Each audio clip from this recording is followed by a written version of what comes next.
Interspecies compatibility is no small feat. Barriers exist amongst the reproductive isolation sphere that are there for good reason. Issues with genetic viability, adaptations to the environment being completely ruined, and physical barriers all serve to show, yeah, you should probably stick to your own species. However, in the past, there have been many interactions humanity has engaged in, specifically the sapien version of us, that led to the absorption of different species. The one that probably should come to everyone's mind is Homo neanderthalensis. Technically a different species, but still reproductively compatible with humans. But that's about where the line is drawn, or so we assumed. In the events of What Lies Below, not the movie What Lies Beneath, which arguably is much better, a guy named John Smith, I know, right? That's not sus at all, starts hitting on a full-grown woman's mother looking for kids. However, the reasoning behind it is a little more nefarious. So we have to ask ourselves a few questions. First, why did I watch this? Second, why are you watching this? And third, what is John's plan here and why are there multiple of him all over town? Well, let's cover that in today's episode over What Lies Below. But as always, I want to thank you guys for watching. Roanoke Tales is posting again and Roanoke Games is going strong. We're playing Sons of the Forest currently. Thank you guys for all your support on all those channels and this channel as well, because without you, I am totally screwed. Also, check out my Discord where we watch movies that end up here, and my merch at www.roanokemerch.com. Should be dropping some more stuff soon as my artist gets back from her honeymoon. So we kick off our story with one simple question. How many times can they film this guy taking his shirt off from different angles? Looking at some water just sort of vibrating, the vibes are most definitely off. What lies below, or as one commenter says, is basically if Lifetime got the rights to splice, is what's going on here. This is going to be one of those episodes I couldn't hold back the sarcasm, so if you hate that about me, I'm sorry. We jump over to one girl playing with her hair who is 16. Yeah,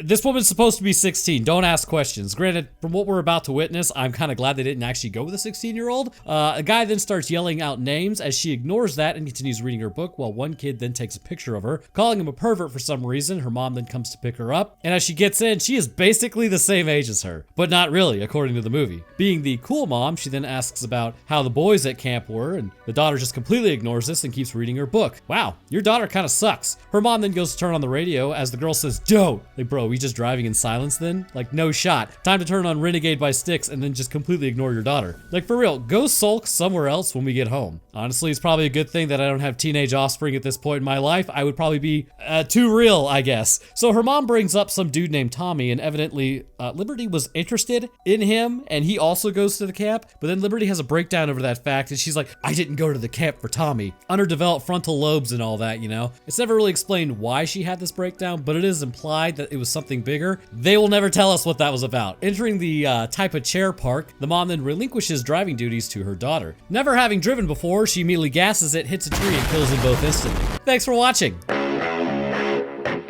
Alright, so anyways, in real life, this woman has probably been driving for like 20 years at this point. I'm sure she wouldn't wreck, but seeing a for sale sign near her house, she then has a freak out over it as the mom says, oh, that's a different house. Evidently, the house that they're going to was willed to Liberty and not to the alleged mother, so she doesn't even have the rights to sell it anyhow. That would be literally illegal, so I wouldn't worry about it. Mom then has a new bracelet, as it was apparently a gift, and I want to take a moment to say sorry I subjected you to this movie. She gets out calling to a guy who's been slowly emerges out of the water while, oh yeah.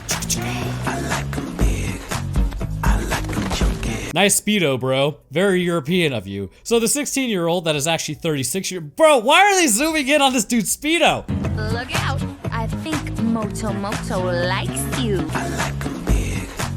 I like 'em chunky. Listen, I didn't need to see a man coming out of the water when the water's evidently cold in this capacity. So mom introduces her boyfriend, John, and this just looks like a normal dude. Like, he's no Jensen Ackles, so I don't get why people are drooling over him. So then the mom and daughter talk about the many boyfriends they've had over the years, coincidentally the same amount due to their ages, as old John Boy over here gives the daughter a bracelet, which means Stone of Life. He begins talking about the history of the bracelet, and I mean, literally talking about the history of the bracelet. Also, why is this dude's, like, complete body dry except for his hair? Anyways, so back to the bracelet, because this is what hinges everything together. No lie, in one long running shot, over a minute long, he tells about the gift, and it's like, oh, the receipt's in the box if you want it. Like, dude, I've actually, look, man, I've watched a lot of movies because of this channel. I've actually never wanted somebody to stop talking as much as like 20 seconds in, I'm like, he's still going. This is wild. So I can already spot this wouldn't be a human by like a country mile, at least not a human male. Dude talks way too much about things. We would probably not care that much about IRL. Then again, I'm just one human male, and that's just my opinion. So as 37-year-old but 16-year-old at the same time, Liberty dresses up for John. This is not what your mother meant by dressing up differently. She meant for boys your own age. So heading downstairs, again, why did I subject both myself and you to this movie? Like, we did not need to see this guy's abdomen when he's just reaching for corn puffs. Eating dinner, John Boy over here can't stay off Liberty's mother as he asks about her camp. She asks them how they met, and then apparently the mom came out earlier that year to the house to work on the deck, and as if almost divinely, John appeared, like just appeared out of nowhere. He's an aquatic geneticist. What a nerd. He's trying to solve a problem in nature, and yo, look at this guy's plate. He's eating nothing but seaweed. That is definitely a marine biologist if I've ever seen one. So the mother is absolutely lost in the sauce over this dude, and he says, due to Earth's temperature rising, fresh water is going away. Seriously, once this guy gets on a topic, he's a lot like me. He does not shut up. Am I the problem? No, it's the aquatic geneticists that are out of touch. So this evidently makes them both, the 38 to 50-year-old women at the table, hot and bothered. He talks about how he's able to make it so that certain species can survive in the world, but the mom and daughter are both playing with their hair, which is not a good sign. Either that means they're bored or they're both into you. So he ate some of the leaves and then he dips out because his fork had salt on it and he almost died. John then touches Liberty's shoulder, bad touch, and then that night she rubs her shoulder as if she reaches for something under the cup. All right, skipping ahead. So, not washing her hands at all, she then goes to the kitchen and touches the fridge, several doorknobs along the way, and I'm assuming the banister to walk down the stairs, and then gets her drink. Heading back upstairs, Liberty's mother quite literally never learned to keep it down. Like, what is this, a sorority house? Like, gal, your daughter is home. The time of loudly moaning is over. You gotta keep that stuff down. Anyways, Liberty is posting horny on Maine at this point as she tries to look under the door. What in the name of all that is holy is happening? Listen, this was not my suggestion to watch this, all right? I'm not going to disclose who wanted to watch this, but what is happening? So Mr. in the Nude walks by Liberty's room to go get some water, stopping at her door, like a right proper psycho. But hey, a water break is probably necessary after putting the hurting down on Michelle earlier. So closing the door, Liberty then sits up and decides, I'm just gonna go back to sleep for the night. John then starts talking about how he likes things that are kind of wet the next morning. I think I'd be renting an Airbnb if this was my mother and her boyfriend. Like, maybe even sleeping in the car. I don't know. Look, I'm not prudish. Like, trust me, if you guys knew me in real life, you'd be like, oh, what is this? But this is like awkward to watch. It makes me feel gross. It feels illegal to watch. So John then scratches the mom's arm as Liberty comes to sit at the table. The mom asks if they want breakfast. It's also apparently the 28th of August, no less, which is a big deal for some reason. Mommy Dearest then asks if John can come, but Liberty is uncomfortable with the idea. Heading outside, the mom then asks what Liberty thinks of John, and she says, it's important to me that you like him. How about this, Michelle? Stand by your own decisions. Stop offloading that responsibility onto your offspring. Also, to that one guy who said, seriously, there's this guy in my comments who freaked out because I was calling, obviously, kids and children younglings, or younglings and offspring, which I just said the words now, so this may get demonetized or my comments may get turned off. Brother, that's the only way to not get my comment section nuked from orbit. I have no idea why that happens, but it does. So my advice is head outside and stand in the sunlight for a little bit. It'll be good for you. It's just a YouTube video, brother. So digging up a bunch of tins, Liberty then puts some notes in the tins as the mom says it's been there 9 years, and then she's just gonna go back in the house. Liberty is upset at her mom as evidently she doesn't care. So they have a nice fight as equals, being 39 and 50 years old, over some nonsense about how the mom is angry at her dad over like the alleged divorce that didn't even happen in the first place and who was going to get which offspring. Like, I get it, divorce is messy. Sometimes you really do have to just split up care of your offspring, and really nobody wins in the end. Mommy Dearest needs to kind of get off that high horse though. So after the family bonding moment, Liberty goes for a walk alone as then she gets bit by a centipede, but John arrives just in time to save it. Wow, how dreamy. Where did this nerd come from? He's everywhere at once. He then says, oh, it's just protecting its offspring, so we're not gonna smash it. Like, I get it. I don't smash spiders in, nature or anything like that. I mean, I don't like spiders, but I'm not gonna kill them if they're in their own home. Now, if they're in my home, I give them one chance. Either board the paper towel and sit there until I put you outside, or I'm smashing you if you try to crawl towards my hand because you're creepy. Anyways, sorry, that's who I am as a person. All right, so no lie, this is literally prawn acting. The whole time I was like, this is not good. So then he asks to see the 40-year-old woman's hand as then he blows on it. He said that should help the venomous bite for sure. John then said he came to check on Liberty, who, remember, is 16 years old allegedly. So he walks through the water and he says he's going to take off because his team is almost done there and he wouldn't want to cause a rift between siblings. They are so so close after all, in age. He continues talking about how he loves her sister as Liberty asks if he actually does love her or not. I think he just said that he does. He said, I love Michelle. But then again, he's only been around for like 2 months, so that was pretty quick. Liberty then says he should stay. Heading back to the house, she then goes to check on her younger sister. Heading up to her room, she's sleeping, as then she starts looking for the alcohol she may have been drinking. There's a lot of like deep breathing and sighing in this movie for some reason, as the mom says her stomach is really hurting her. Liberty then apologizes over not knowing what was up with her grandfather, as the mom suggests if Liberty found something cool, she should show John, as they evidently have so much in common. Okay, so apparently John asked the mom to marry him after 2 months, and she said yes. This is the most boomer thing I think I've ever seen in my life, right? You totally do not know someone after just 2 months living with them, and that's during the honeymoon period anyways. Like, you guys haven't even had like a real fight yet. But hey, maybe I just take a while to warm up to people. So listen, this random dude now has like this mansion. Like, I'm just gonna lay it out there for you. He finds this mansion at a lake, and like, we can assume these two are like millionaire status at least, because of this place is being pretty big, and you know, lakefront property is pretty expensive. It's not a little concerning to you that he asked to marry so quickly? I really hate this duo. It's so weird. So the mom then says John doesn't know that she's 42. He thinks that she's 35, which, okay, full stop. Both of you are 42. So looking up information on Centipede, sponsored by generic Diet Cola, a nerd then comes running out of the woods. Oh, it's John, never mind. As Liberty then creepily looks at him. And John then takes off his shirt again. Glad I have to watch this. So he then drinks his own sweat as he looks up and then spots a 43-year-old watching him from the window. Laying back down, she then grabs the bracelet, and as she grabs more Diet Colas, she heads to the basement. You see, they bond over generic cola. So John is apparently down there working on something. He managed to convince Michelle to let him set up his lab in less than 2 months at this residence. Now, I'm not even angry. That's just impressive. My girlfriend doesn't even know I have a lab set up at her place, and it's been like 6 months. I have to tell her one day not to touch any vials, because if she does, it could be a problem. So she hands him a Diet Cola as he says, oh, I can't do sodium. And then he begins asking her if she wants to check out his craziness. No, I do not. Although she should really think this is that crazy. She's been alive for 44 years at this point. I mean,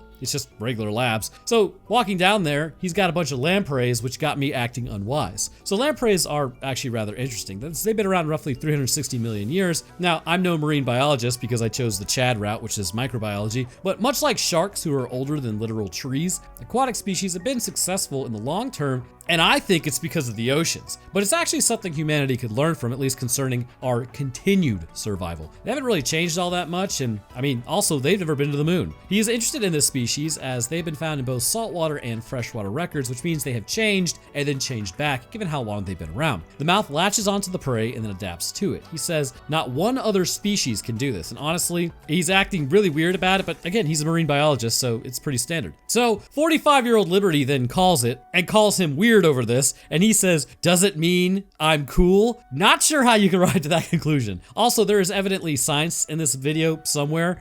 It's just nothing really happens until the very end. So, sorry. Questioning him about getting married to her mother, he says that they are actually getting married, and he seems totally jazzed about it. She's apparently very special to him. He suggests Liberty, oh, invite some of your girlfriends over to the party. And again, man, red flag, huge red flag. Do not invite any of your friends over. Invite the cops over. That's who you should invite. He then asks if she wants to help him pull samples from the lake. Invite the cops over. That's what I'm saying. So she agrees as we jumped over to an uncomfortable amount of lake contact. The cops over. That's all I'm saying. And then she asks how old he actually is. He's like, well, how old do I look? This banter is not necessary. As she says, well, you look like you're about, 26. He's like, haha, thank you.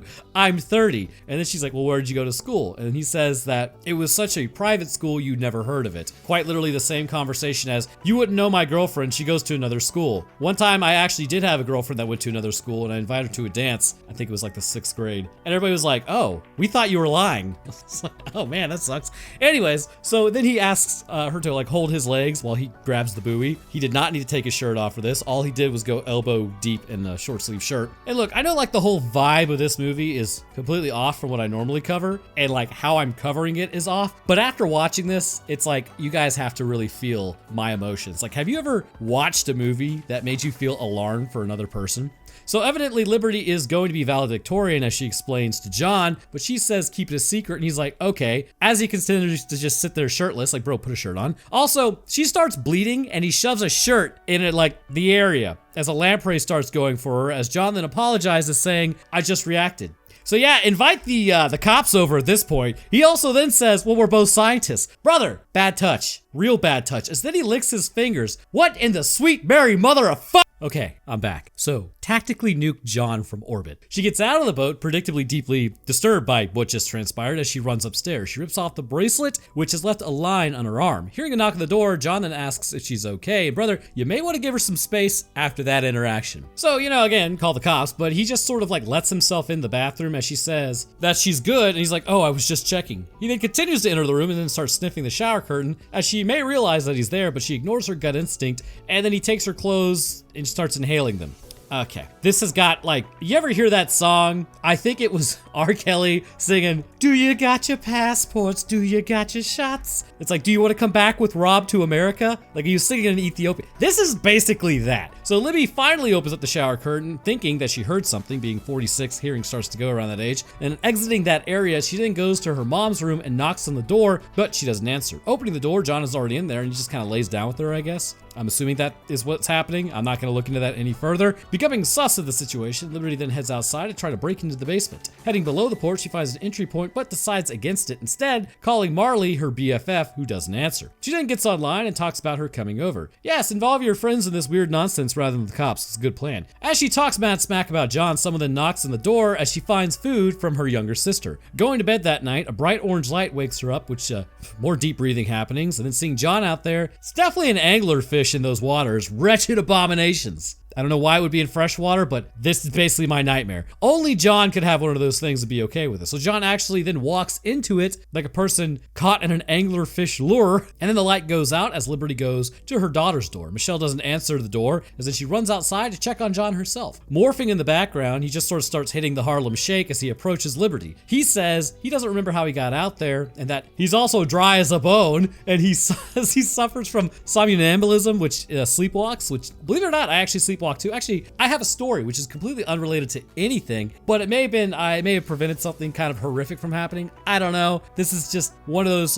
right place, right time situations. Basically, there's a certain amount of beer if I have, I will sleepwalk, and it has to be this exact amount. It has to be 6. So I had exactly 6 beers. I remember I was at my fraternity house. I was on the 2nd floor. I woke up in the middle of the night because, if you drink 6 beers, and instead of walking directly to my right to go to the bathroom, I walked out of my room, down the stairs, and then onto the back porch where it started raining a little bit, which kind of woke me up. Anyways, I remember looking over underneath a street lamp, and there was a guy there. He was probably maybe 48 to 50 years old, something like that. Basically, he should not have been on this part of the college campus that late. And then I look at the sorority house behind, where I was, and there was actually a sorority sister sitting out there who knew my girlfriend at the time.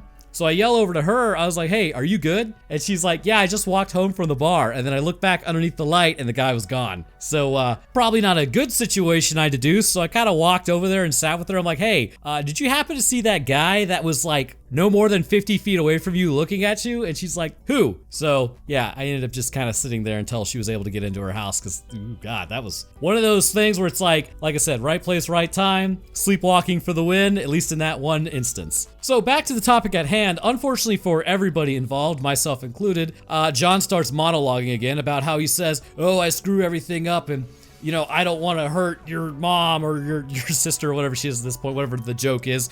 So he's laying on the manipulation pretty hardcore, making her feel bad, as then she walks away saying, the door was locked though when you left. He's like, well, I'm just trying to keep one of you healthy. And she doesn't acknowledge that statement at all. Not good. So Michelle then starts calling out for Liberty the next morning as she goes in there to check on her, finding that she's throwing up. Michelle then tells her to go into town to get an ivermectin shot or some ginger root. I can't remember which. Probably the latter over the former now that I think about it. She then also asks for a pregnancy test. Evidently, John is on his marathon jog, as then Michelle is just dealing with a great amount of pain, and being the responsible 50-year-old mother that she is, Liberty goes into town as the pharmacist says, you're good for it. It doesn't check her ID at all, as Liberty then spots John walking down the street. Following him, he then grabs the goods on another woman before turning around, looking at Liberty but not really recognizing her. The pharmacist then comes out telling Liberty she forgot to pay, which memory starts to slip in your 50s. So heading back to her daughter's house, Liberty's friend is there, and she's excited to see John was there also. Going back to her daughter's room, she then hands her the stuff, but John answers like a total weirdo. If this dude's movement wasn't so weirdly slow and the music wasn't ominous, nothing would really be that weird about any of this. Well, apart from his entire demeanor, okay, let me back up that statement. The entire thing is very weird, but it's they're trying to make him more creepy than he actually... Okay, he is creepy. They're trying to make his movements more creepy than they actually are. That's the best way to say that. So John then touches Liberty's shoulder again, wondering why she's wearing that, as he has an allergic reaction to shirts because he never wears them. And then he says, you should go hang out with Liberty. She looks fun. Dog. So the daughter is completely oblivious to what was just said. Heading back to probably crochet or something, seeing as they are reaching retirement age, she heads into the room as she then tells her friend about John, which I don't know. Again, the dude looks normal. So they talk about why John's such a freak because Marley just isn't getting it. And then she tells him about what happened in the lake and how she saw like an orange light and all this. And then she also saw him drink his own sweat. The friend says the most intelligent option, well, you need to call the cops. Marley then tells her to come with her and that she needs to get out of the house. So Marley then goes to tell Michelle that, you know, her mom is getting basically grabbed by John. And as Marley tells them, I'm not really sure why this happens, but Liberty just goes up to the vent to listen. And she's like, you know what? I'm hungry. So she goes to the fridge, eats like an entire bowl of potato salad because she's 58 and that helps the body function, you know. Metamucil for the soul and whatnot, as Liberty just straight goes to bed without saying anything to her friend, probably because she ate a bowl of potato salad. Like, did you not wait for Marley to come back? What happened to Marley? At first I thought I was tripping, like maybe I missed a scene, and like I went back and I'm like, no, it just jumps ahead. So heading to bed at like 3 in the afternoon with a bowl of potato salad, she just kind of leaves her friend to deal with that situation, and whatever happens, happens. All right then. Waking up, she then heads downstairs as Liberty's daughter and John are on the couch, and they say, well, Marley left a while ago. So it turns out the daughter is pregnant as Liberty doesn't react enough for Michelle, and Michelle then gaslights Liberty hardcore over it. So Michelle tells Liberty that John isn't going anywhere. Well, this situation is going sideways as Liberty then calls John a freak and tries to grab Michelle as some good old-fashioned mother-daughter violence, except the other way, engages. Liberty then spills the beans about her granddaughter being 42 instead of 35. So basically they can have no kids, as she puts it. John then gets up and tells Michelle to let go as he's wasted his time here, which actually the reproductive era of life for women is getting like longer as it goes along because we're not dying as soon. So that is something. I mean, 42, I believe my sister was born, her mom is 41 or was 41 at the time. So yeah, I mean, you can do it, but then you end up like my sister. So Michelle then turns on her frail 67-year-old grandmother, angry at her for spilling the spaghetti out of her pocket about her age. Michelle then says that he loves her. So after that family fun time event, Liberty hears movement around the house. Loverboy has probably returned, as then she heads outside with a flashlight to see who's on top of the house. I'm gonna go ahead and guess John. Heavily breathing even more, she then looks around but cannot see him. Looking out the lake, she hears dull thuds, but again, can't see him. Looking back out of the lake, she then hears her granddaughter screaming upstairs and then feebly running up the stairs. She is 69 after all. She approaches the door, life alert in hand, entering the room. I mean, it's just John and Michelle getting frisky, but you can see he actually has syphilis all over his back as he groans. Hearing heavy footsteps approach, I'll tell you, John has got Michelle absolutely lost in the sauce. Liberty then heads back to Michelle's room, finding no one, but seeing the red glow on the walls. The anglerfish has returned. It then suddenly goes out. All right, so next batch of inheritance just showed up. Shouting out to her granddaughter, nobody answers. She then enters the healing waters of Lake Minnetonka to try to find her. Yeah, no thanks. A lake at night? Ooh. Deciding against that plan, she then heads to the car, and my God, she gets out and she doesn't put it in park. Now she is older, she'll do that. So getting out, it then rolls into the lake, and now it's stuck. Wow, way to go, Liberty. You are too old to be doing that nonsense. Well, then again, you are old enough, so that can't happen. Looking out of the water, she then sees something, and in the water, something they may have missed during the day is down there, which is weird because the water is crystal clear. It's very obvious that it's some sort of structure. How did you guys miss that during the day? Calling your granddaughter, the phone calls are coming from inside the house, specifically the basement. Looking at her arm in the black light, something is written on it as it's left over from that bracelet. Entering the room, she then finds Michelle strung up in a pool of water. Let the record show, when she goes to help Michelle, she walks past a chair right there to go grab a bucket. What is happening? There's also a larger bucket to the right. Michelle also has the same markings on her arm, and looking at the symbols on the wall, she attempts to wake Michelle as it sort of works. Telling Michelle, it's me, your great-grandmother. Michelle then starts freaking out like an idiot as the bucket of salt is spilled. So this guy hates salt, right? Why does he have it all over the place if it's totally deadly to him? Stepping in the salt water, it does burn him as John begins snarling and puts on some boots instead so that he can walk around. He checks Michelle's tank to make sure it's secure, as then he uses the chair that Liberty could have easily used as well. Michelle then starts screaming as she's going to give birth to, I guess, other Johns or whatever. The compatibility between species would be insane. So we can finally do it. we can finally talk about some science and not things that are just completely uncomfortable because, my lord, there was virtually nothing available up until this point. So as we can see, John is in fact an alien. Shocking, I know, but it appears that first and foremost, John is actually, he really is an aquatic geneticist. This nerd has been telling us the whole time who he actually was. He just chose to use puns. He's from the water. His species appears to rely on freshwater, much like assumedly would be on their home planet, and given how much they know about Earth and the path that it appears to be following, they had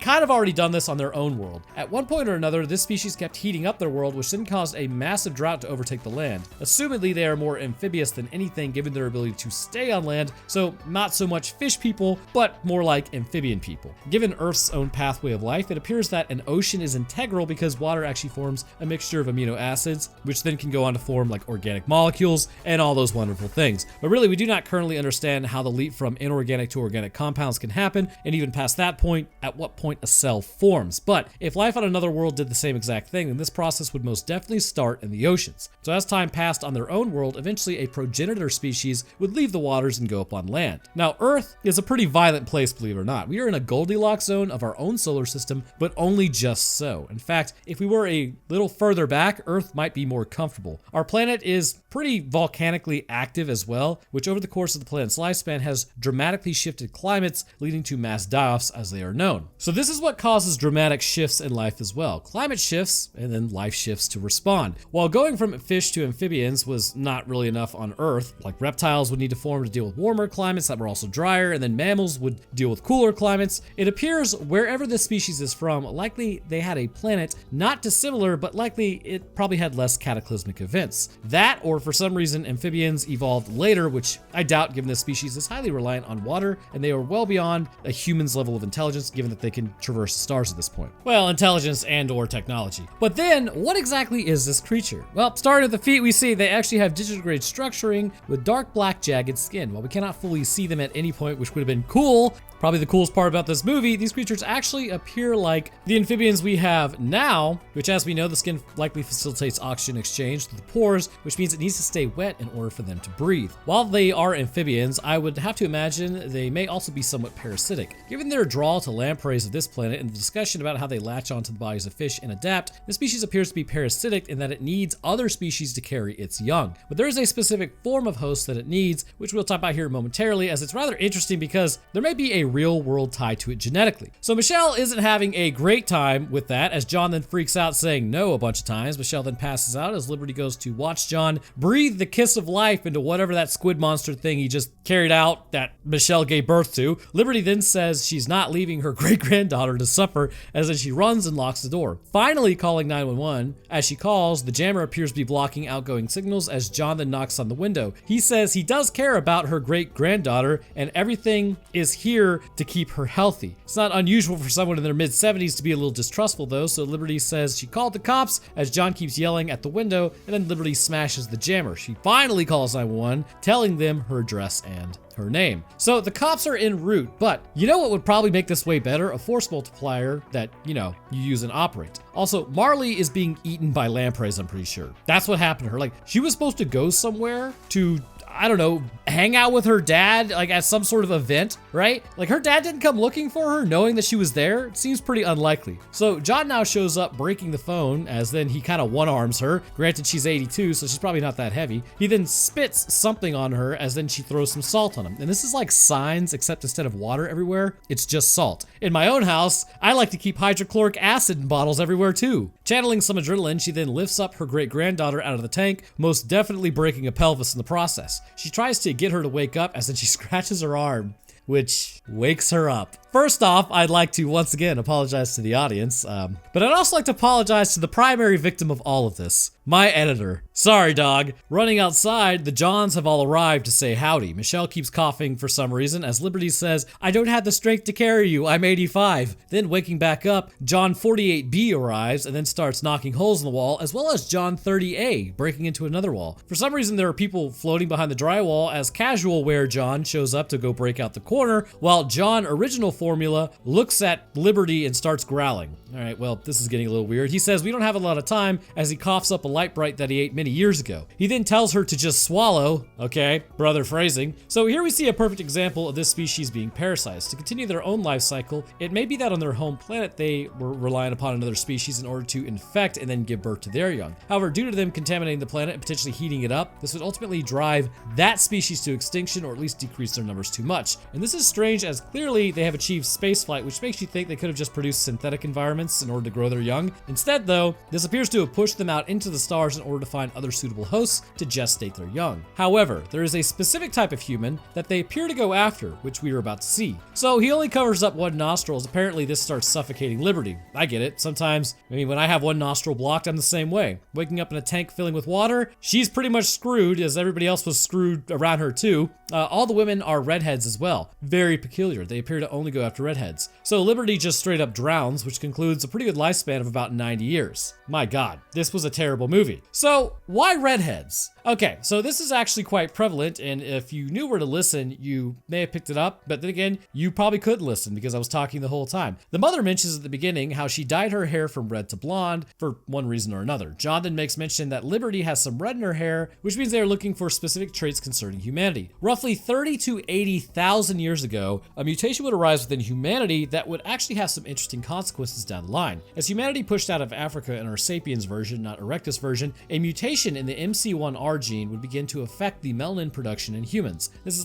probably arising due to the fact that as we left Africa, we were not in as direct sunlight anymore, and because of this, our skin color no longer required to be as dark as it was to protect us from the sun's direct UV radiation. Because remember, the UV radiation, when it hits your genetic coding, if you have two thymines next to one another, which you do at some point in your coding, these can actually bond together, creating issues in the genetic coding, and if they're not found in time, this can actually lead to genes breaking when the cell undergoes cellular mitosis. Anyhow, as humanity branched out in all directions, this gene mutation would go with them. As skin got lighter in coloring, the further north people moved. This gene would actually lead to an increased production of the red and yellow pigment, pheomelanin, instead of the brown-black pigment, eumelanin. And this would result in red hair. Now, it's not just the pigment that was altered, also known, it's basically called melanocortin-1 receptor gene. This would affect other areas of the brain in humans, such as pain sensitivity, for instance, making them more sensitive to thermal pain, which would be important as they have more fair skin. Getting sunburns is not really that great for you. Along with this, they're also less responsive to anesthesia, which actually my friend who's an anesthesiologist, he kind of talks about how they basically have to double up the drugs to knock somebody out who has red hair. But why would these aliens choose redheads over all the other women? Well, in a 2017 study, it was found that overall redheads are evidently the most fertile when it comes to bearing young. Obviously, this is not across the board and not everyone is the same.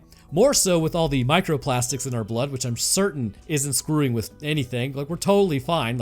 This is literally our generation's lead paint. Anyhow, the same gene, MC1R, was found to play a role in reproductive biology. The aliens would know this considering they were here to study human genetics, which in turn would lead them to go after more fertile humans. So the light ball that is shoved down the throat appears to be an egg of sorts that will continue to grow, but also appears to diffuse into the womb. And if they're more fertile, possibly there's more nutrition in the womb, which would allow for these aliens to grow. And obviously, even though the light bright does not stay in the digestive tract, I guess that's probably the best way to do that. Now, the question remains, which is, if they are so interested in lampreys and were in fact evidently related to them in some capacity, based on the references made throughout, why not just choose lampreys?